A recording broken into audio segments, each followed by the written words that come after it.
Okay.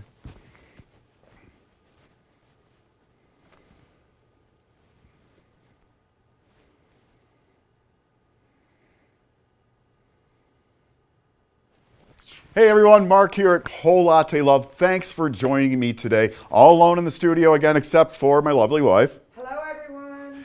Just want to really, I always do this, quick shout out to my three beautiful daughters, Samantha, Shelby, and Sydney. Sydney just turned 20 on Sunday. That's cool. Also to my grandson, Levi. He's a year and a half. Haven't seen nearly as much of him as I wanted to. So what we're doing today, I'm going to pull espresso on both of these products, and I'm going to make a flat white on both. These are entry-level machines. Oh, and I better turn my sound down there. There we go. So we're going to take a look at these. One's more of an appliance level, and one's a definite machine-grade product. So we'll go through the differences here and why you might choose one over the other. One's a little less expensive than the other. And again, one's kind of an appliance level, one's a machine level. And I didn't quite get my sound down all the way there. Sorry about that. It's always fun doing these kind of all on our own. So, a trivia question too. And whoever gets this right, first, I will shout out to them later in the live stream. So what I want to know, back in 1938, there was a guy, and he made he was the first one to really patent the use of a machine to make espresso that used water instead of steam.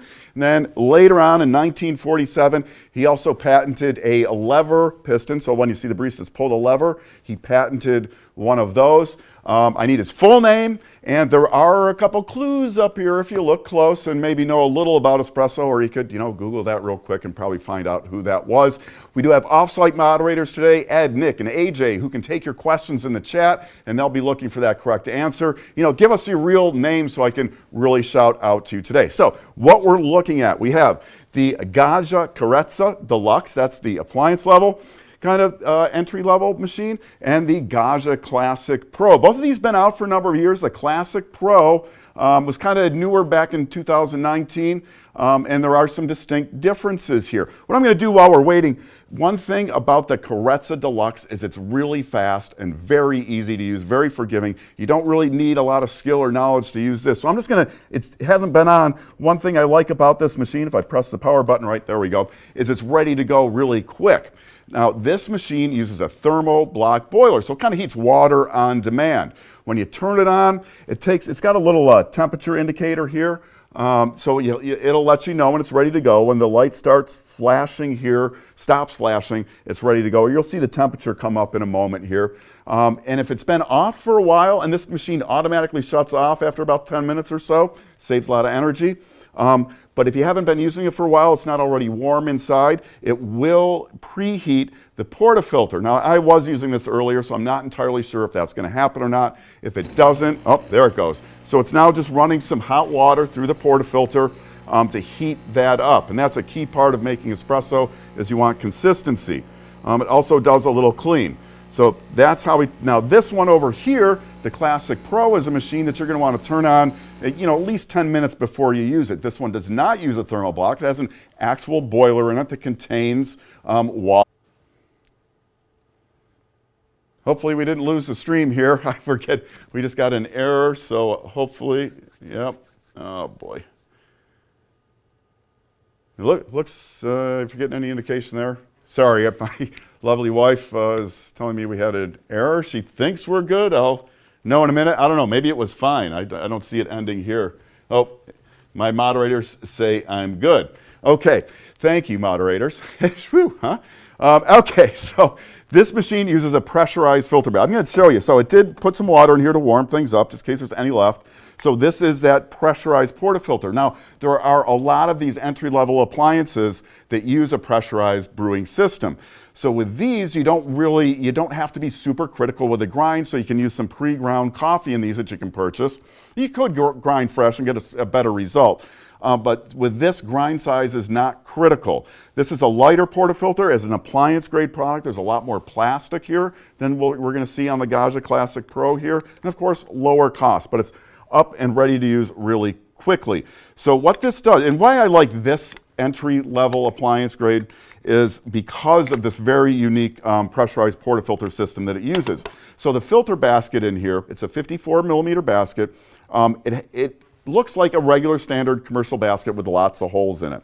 If you look at other pressurized brewing systems, they're going to have a filter basket that has just one tiny hole here. You'll see a bunch of holes in here and then just one on the bottom. It squeezes everything through that one tiny hole. Kind of fakes the crema a little bit. But in this one, you can't actually put coffee in here, and although Gaggia doesn't really talk about it much, you can compress the coffee in here and get a better extraction. That's been my experience.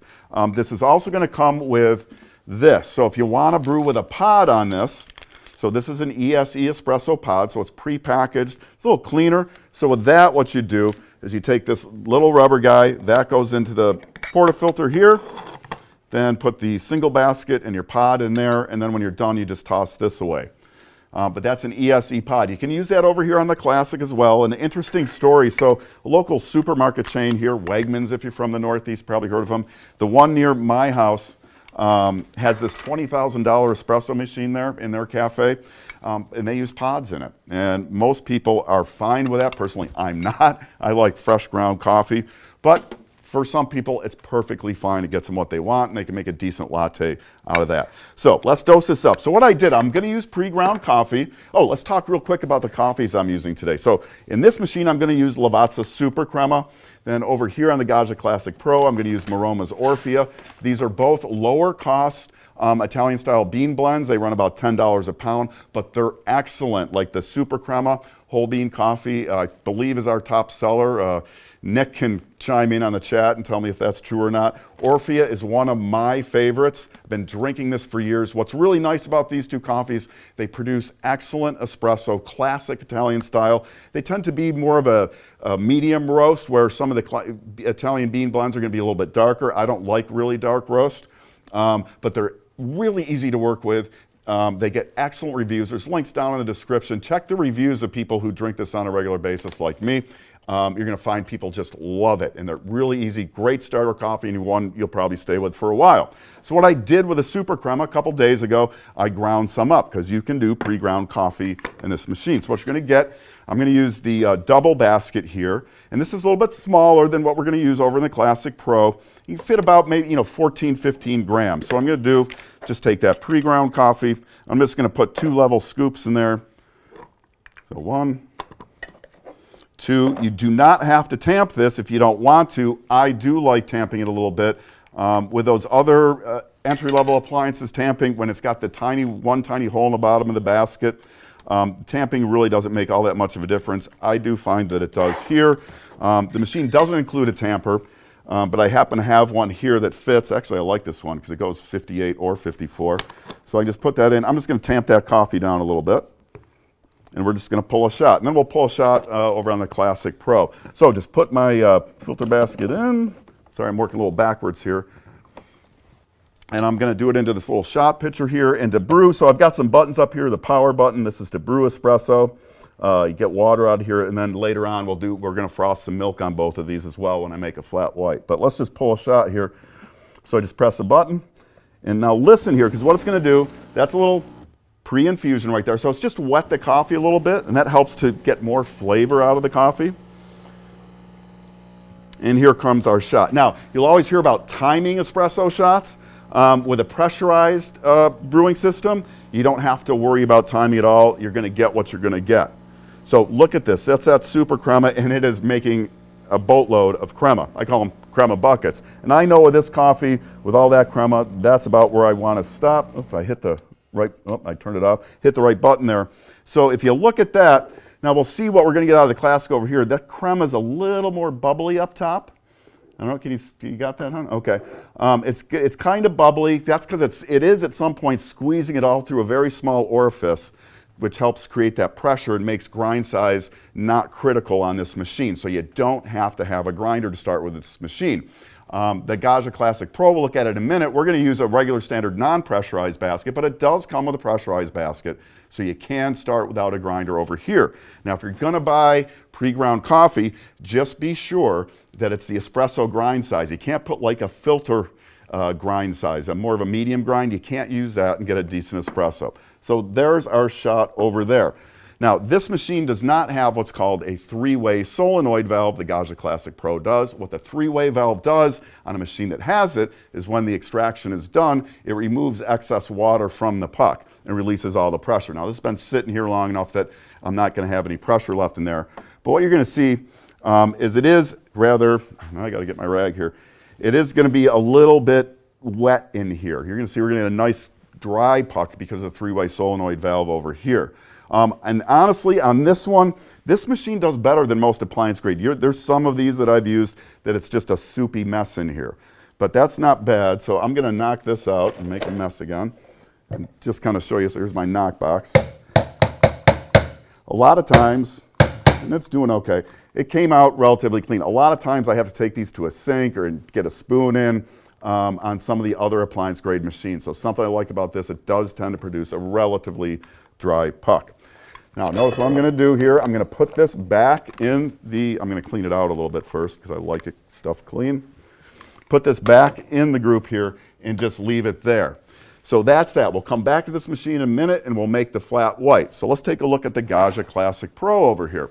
So over here we have, on this machine, 54 millimeter. On this machine, it's a standard size and weight, 58 millimeter chrome plated brass portafilter. This thing's heavy, and you keep it, when not in use, you keep it in the group here because you want this warmed up. That's going to help with consistency and give you a warmer espresso.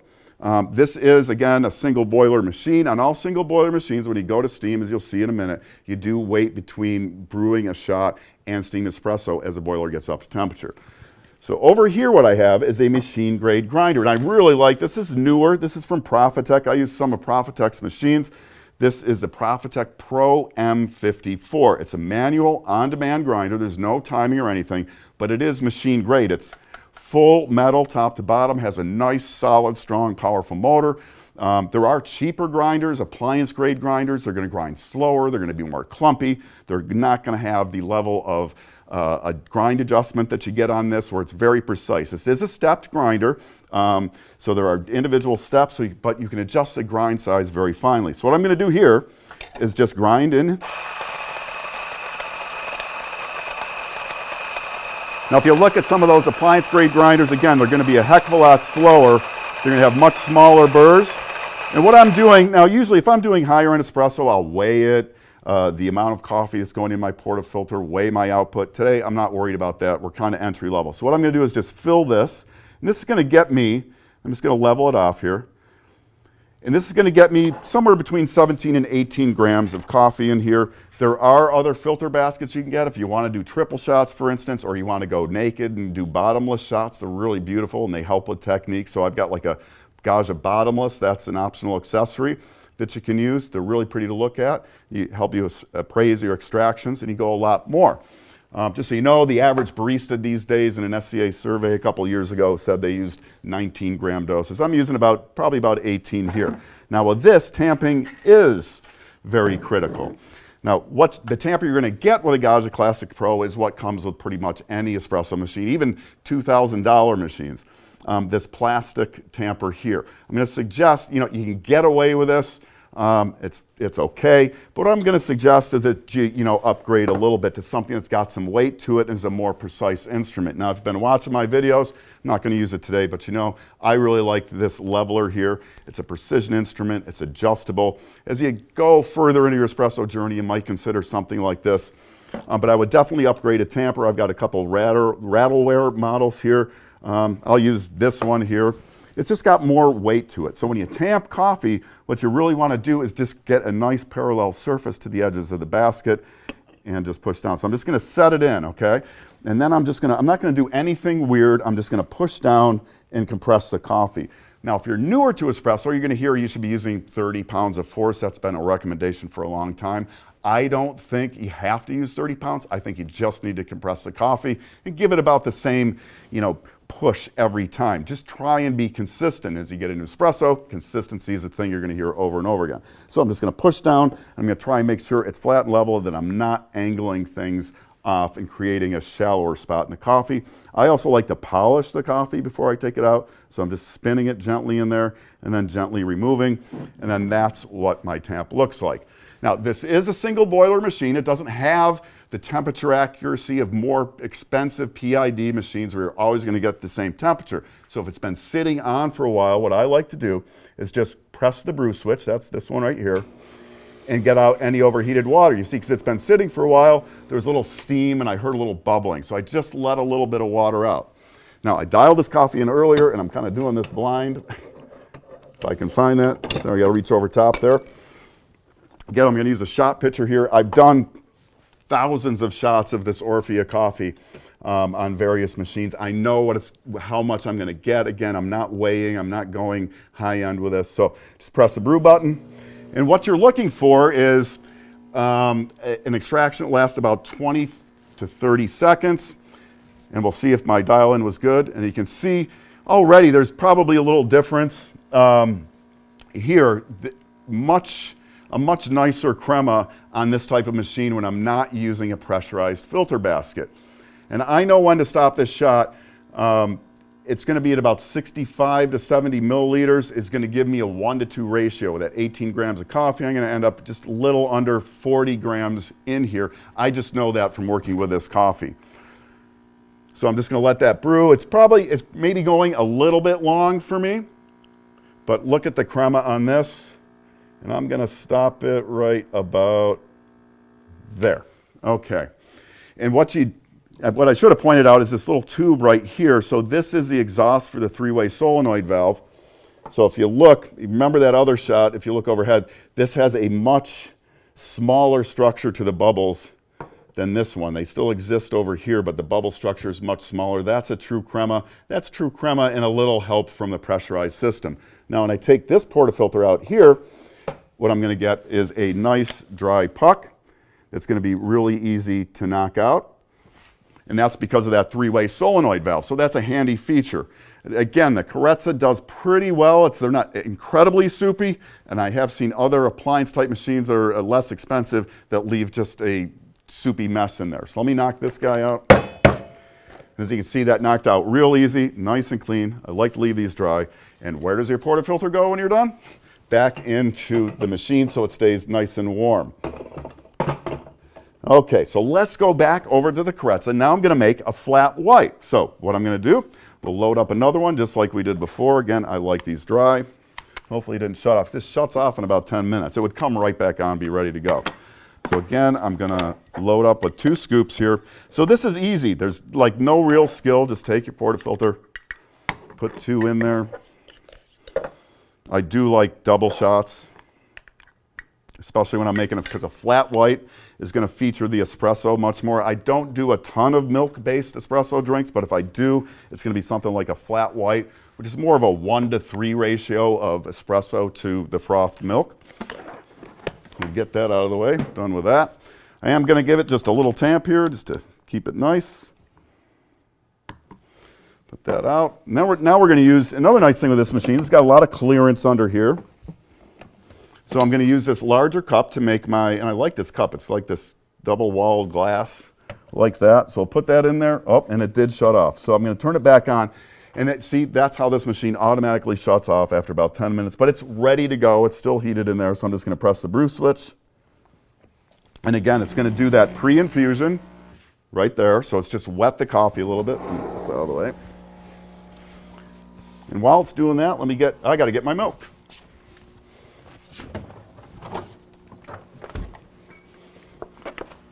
And I'm just going to eye this, and I know 2-ish ounces with all that crema, again, makes a really nice crema, is right about there. So I'm going to stop that there. Now I'm going to press this button to get the steam started. So in this machine, so when I press the switch, it's going to take it a little time, and it will give me an indication here on the temperature gauge when it actually reaches steaming temperature, and this light will go on solid. So I'm going to fill, I've got a Rattleware 12-ounce latte art pitcher here. I'm going to fill this with cold milk. I always use cold milk. I'm going to try not to make any big bubbles when I pour, and I'm going to go just maybe a 1/4 inch or so below where this spout is exiting. And it's ready to go. Now on any machine, when you're doing milk, you want to purge it first. So what I do is I keep another pitcher around because I don't like to make a mess. So I'm just going to purge this machine. So all I do is just open this up. This is just getting rid of any condensation in the steam wand. Okay, that's all it takes. Get that out of the way. Then for milk, and I'm doing this kind of backwards here so you guys can see. So just, well, all I'm going to do is stick the tip below the surface of the milk. This is an auto frothing wand. It's got a little hole. It's going to be really, really impossible to see, that injects the air for you. So no skill required. So I'm just going to open this up. And while I keep that hole above the surface of the milk, it's going to inject some air. And I'm going to reach around here. Sorry for this weird angle. But this has some pretty decent steam power. And I'm just going to let it inject air for a little while here. The milk's going to expand in the pitcher. And this does a really nice job. I have some other videos on this where you can actually manually froth with this too. Then once I've got the air I want, I raise up my pitcher to cover that milk hole. And then just continue letting the milk to heat. Now I'm going to heat it until the pitcher is just uncomfortable to hold, and I'm really close to that. And yep, that's a spot. That's going to be about 140 degrees. That's where milk is at its sweetest. And one very important thing you always do when you're doing this is wipe down your wand and also purge after. That's going to get, because when you turn the wand off, it's going to suck a little bit of milk in there as it cools down quickly. I'm going to turn off the steam. Now the machine is telling me I need to cool down the boiler. This is something you have to do with all single boiler machines. But on this one, it's really easy. It's flashing at me to open this up, so I'm going to open this up. And it's just going to run some water into the boiler to cool it down so it's ready to make another espresso. And it's going to stop that automatically. So it handles all that for you. No guesswork involved. Just close that. Now I'm ready to make another espresso. Let me get that out of the way. But let's take a look at our milk here. It does a really nice froth. And you do get some control over this. Now, usually with auto frothing, it's a little bit, I don't know if you can see that. It tends to be a little bit airier. And you'll even see pro baristas doing this. They'll swirl the pitcher, knock it to get rid of some of those larger bubbles in there, because what we really want is a nice texture to the milk. So now I'm going to take my cup with my espresso, and this is a flat white. It's about a 1-to-3 ratio of milk to coffee. You can do whatever you like. I just don't like super milky drinks. And I am using a whole milk. It's nice and creamy and rich. And with that heating, it's going to be apparently sweeter. So what I do is pour a little in, give a little swirl. I really don't do the art, but sometimes I end up with a heart anyways. And you know what? It tastes just the same whether there's a pretty picture on top or not. So I'm just going to pour this. And, you know, I got a little something there. But again, it tastes just as good whether there's art on top or not. I think I got like bunny ears. Kind of cute. Okay, so let's give that a taste. That's delicious. And to me, again, I don't like super milky lattes, you know, which typically are like a 1-to-5 ratio. So I like that. I like a drink that really features the espresso. So there's that. So now let's go do the same thing over on the Classic Pro. So I'm going to take my Portafilter out. Again, I like them dry. It's not bad, but I like it dry before I grind. And the wife's going to come in and grab my flat white. That's okay. I'm going to make my own. So here again, this is an on-demand grinder. I'm doing about 17, 18 grams in here. Not worrying too much about it. So I just fill this double shot. It's got a nice solid sound to it. Again, I like this a lot better than some of the cheaper appliance grade grinders, which you can grind slower, clumpier, and not have as much fineness in the grind adjustment. Oh, you brought it back. Thank you, dear. So that, I'm just going to flatten that out. And again, tamping does make a difference with this basket. It's a non-pressurized basket. You know what? I'll use the other one. Haven't used this one yet. So just set it in. Right, make sure everything's nice and level, and then press down evenly. There's all kinds of tamping techniques. Honestly, I've been doing the leveler thing for a couple of years, so I don't usually worry about this. But I want to show you just, you know, what you can do starting out. Again, I'll give it a little polish. Whoops. And there we go. Nice level tamp with that. I want to keep things clean. Again, I'm just going to make a quick check here, make sure I'm not overheated. Just a little bit there. That's good. That's all I need to do. For this one, we'll use a different sort of a cup. put that in, press the brew switch. And I'll get my, while that's going, I'm going to get my milk ready here. That shot's looking good. Again, I'm going right below, just a 1/4 inch or so below the where the spout starts to separate in this 12-ounce pitcher. Watching my shot, and that looks pretty good. And immediately what I'm going to do now is turn the steam on, so it's going to be ready. But there's my shot. Again, a nice crema. I don't know if you can see that from overhead, but that's a really nice shot from the Orphea coffee. I really like this coffee a lot.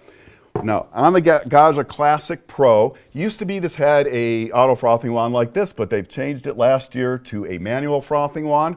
This machine takes about 45 seconds to get up to full steaming temperature. You can start at about 30, and that'll be fine. So it's really quick to get there. Some other single boiler machines, you're going to be waiting a little bit longer. I'm going to come around over here. Now, this is manual frothing. So with this, it takes a little more skill. So if you see overhead, I'm just going to put my wand tip just below the surface of the milk. Oh, geez, I almost forgot to purge that. And really nice steam power on this. So purge there, get the excess water out of there. So just my tip just below the surface a little bit, and crank that on. And you hear those little rips? That's air getting sucked in by the position of the tip close to the surface of the milk. Now with this, I'm going to add air until I start to feel the outside of the pitcher warm up. Got a little much there. And then once the outside starts to warm up, I'm going to look for a tip position that really gets me a good roll. I'm going to bury the tip a little bit. And just roll this. And again, I'm just going to go, trying to get rid of some of those bubbles, save that a little bit, until it's too hot to hold. That's about 140 degrees. I like that. Let me get a rag, which I left over here. Again, you always want to wipe down and purge the wand so you don't end up with milk on there. Then I'm going to turn the steam off. Now what we have to do is cool down this boiler. So it's a little easier over here on the appliance grade machine. So what I'm going to do is just open the steam valve and turn the brew switch on. That's going to refill the boiler and make it ready to go for my next shot of espresso. So I'm just going to let that go until I'm getting a good stream of water out of the wand. Turn that off, and that'll be good to go for next time. So now let's pour this one. Again, I got a little more air in this than I wanted, but it's going to be fine. We'll give it some of those knocks. What you're looking for is a nice slick surface that looks like latex paint in a can. So you can get rid of some of those larger bubbles. If you're making cappuccino, you do want to froth your milk for this latte or flat white, and I'm going to end up with a little cap on this. So again, I'm just going to pour a little bit of that milk in, give it a little swirl around, and then continue pouring. And there we go. Again, I'm making ink blots on top, but that's fine. I don't do the latte art. And again, it tastes just the same. So we'll give this a little try. And that's really full. And that's delicious. You know, if you ever get a latte and it's served to the point where it's too hot to drink, somebody has frothed the milk way too hot. They've gone way beyond the sweet point of the milk. You really want that milk cooler. And I know a lot of people coming from drinking, you know, like normal drip coffee to lattes, they say, why is it so cool? It's because that's where milk is sweet, when it's a little bit cooler. It's a drink that you should be able to drink relatively quickly. So, but that's the flat white. Again, that's a drink that's about a 1-to-3 ratio, whereas a typical latte is about a 1-to-5 espresso to milk. So let's just quickly go over these machines again. I'll show you this puck again here out of the Classic. Again, that's really nice and dry. I'm going to knock that out really easily, and it comes out beautifully. And where do I leave that? I leave that in the group. I don't lock these down super hard. You just want to pick up the heat. You don't want to damage the gasket that's up there or abuse it any more than you have to. So that is a couple shots. Quickly again, the Classic Pro does have a pressurized filter basket, so you can use pre-ground coffee on this as well. So you can start both of these machines without a grinder. The Classic Pro is going to be able to grow with you and go into non-pressurized basket brewing, you know, which is what you get in a cafe usually. And make a nicer espresso and allow you more control over your espresso by adjusting the grind size and really focusing in to get nice flavors out of the coffee.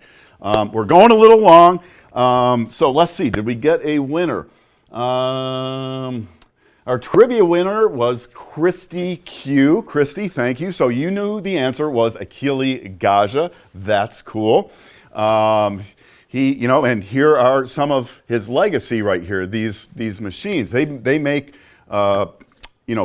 other machines. They've made commercial machines. They've been doing this for a really, really long time. All their machines are made in Italy.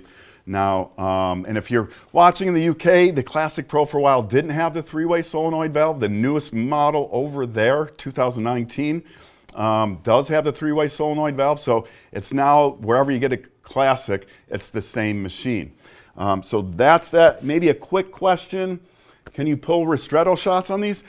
Maybe not so much on the Carezza, because you can't control the speed of the extraction. You definitely can on a Gaggia Classic. So you'd go with a finer grind size and pull a shorter shot to have a ristretto. How often do these have to be descaled at all? That's from GB Matini. Well, let me tell you real quick about that. I'm using a BWT Penguin pitcher. It's got a filter in here which replaces calcium with magnesium. You want some minerals in your water so you don't over extract, but if you use something like this, and there's other options available, you really don't have to descale these machines if you treat your water properly first.